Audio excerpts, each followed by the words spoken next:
আজকের ভিডিওতে আপনাদের এই টুলসগুলোর কাজ আপনাদের দেখাবো। Cut copy paste. Cut copy paste আপনারা অনেকেই পারেন।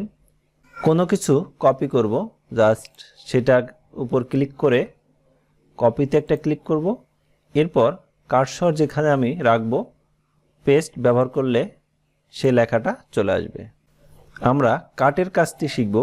এখান থেকে সিলেক্ট করে কাটে একটা ক্লিক করব, এরপর এখানে কার্সর রেখে আমরা পেস্ট ব্যবহার করলে আমাদের যে লেখাটি ওইখান থেকে কেটে এখানে চলে আসবে। এরপর যে অপশন ফরম্যাট পেইন্টার, ডিজাইনকে কপি করা। তো আমি চাচ্ছি এই ডিজাইনটা, এই লেখাটা আমরা করব। জাস্ট এই লেখার উপর ক্লিক করে ফরম্যাট পেইন্টার একটা ক্লিক করব, এরপর এই লেখাটার উপরে ক্লিক করব। আমার এই লেখাটা এই ডিজাইনে চলে আসছে। এরপরে এখান থেকে আপনারা বাংলা, ইংলিশ ফন্ট সিলেক্ট করতে পারবেন। বিভিন্ন প্রকার ডিজাইন আছে, এখান থেকে চেঞ্জ করতে পারবেন। এই তিনটার অপশন বোল্ড, ইতালিক, আন্ডারলাইন, অর্থাৎ এই লেখাটা আমরা বোল্ডে ক্লিক করলে একটু মোটা হবে, ইতালিক একটু বাঁকা স্টাইল, আন্ডারলাইন নিচে দাগ দেওয়া।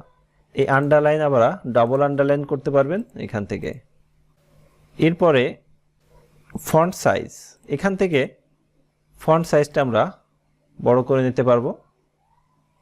এরপরেও যদি আরও বড় লাগে সেক্ষেত্রে এখানে কার্সর রেখে কিবোর্ড থেকে টাইপ করলে যতটুকু লাগবে ততটা বড় হবে। আমি আবার ছোট করে নিই। এটার কাজ সিলেক্ট করে এখান থেকে আমরা অল বর্ডার দিতে পারবো।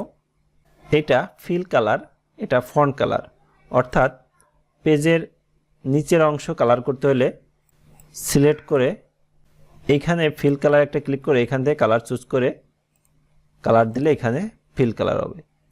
একইভাবে আপনারা ফন্ট কালার করে নিতে পারেন। এখান থেকে আমরা ফন্ট কালারটা চেঞ্জ করব, জাস্ট এখান থেকে ক্লিক করে ফন্ট কালার চেঞ্জ করা যাচ্ছে। এরপরের যে তিনটা অপশন অলিক লেফট, সেন্টার, রাইট, অর্থাৎ আমরা যখন একটা লেখা লিখছি এই লেখাটা লেফট সাইডে নিতে হলে এখানে ক্লিক করবেন, সেন্টার এখানে, রাইট এখানে। এটা অপশন, এটা হলো কখনো যদি আপনার, আমি এটা একটু বড় করে নিই। এখন এই ঘরটা আমরা অনেক বড় করছি, এখন দেখা যাচ্ছে লেখাটা আমাদের নিচে আছে।